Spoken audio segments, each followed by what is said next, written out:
रामकृष्ण राम माझं फार सुंदर आहे. या हे विठ्ठला मायबाप्पा केशवा पांडुरंगा पंढरनाथा उद्धवा. वा वा वा वा. हीच ह्याच आमच्या वडिलांनी असू द्या.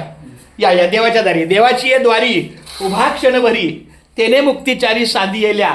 हरिमुखे म्हणा पुण्याची गणना कोण करी. या माझं मन इतकं भरून आलं. यशवंतराव पै माऊली इथेच बसायचे. एका दृष्टीने त्यांना जरी सिगरेटचा असं पण शेवटी त्यांची भक्ती फार मोठी देवा.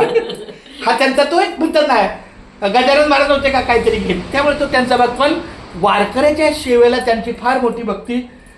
हात पण त्यांना जरा हाताची अडचण वगैरे खूप छान. पण असू द्या त्यांनी ही मूर्ती एवढी मी सांगितलं मागे लोखंड वगैरे काहीतरी लावलं आहे त्यांनी इथे रॉड वगैरे टाकलं ह्या मूर्तीला तेवढे खूप छान.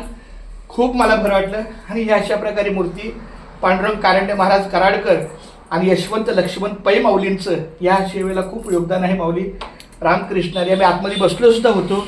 जेवलोय आम्ही इथं स्वयंपाक केला खूप छान.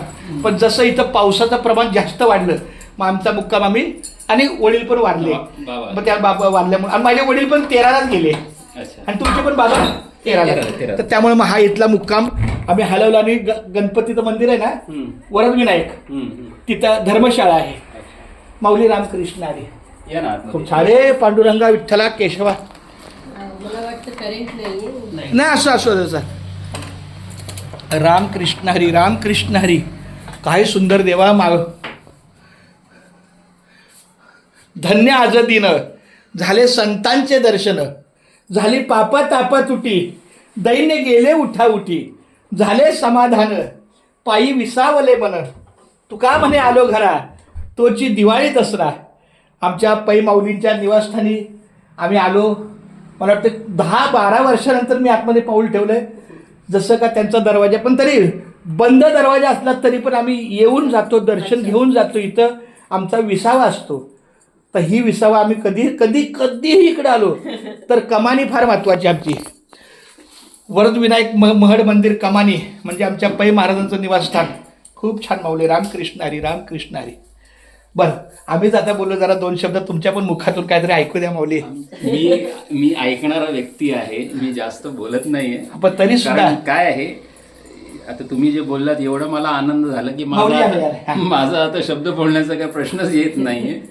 पण वडिलांनी ते राहत असताना त्यांनी त्यांच्या स्वेच्छेने केलंय. खूप चांगलंय. आता मी मुंबईत राहतो.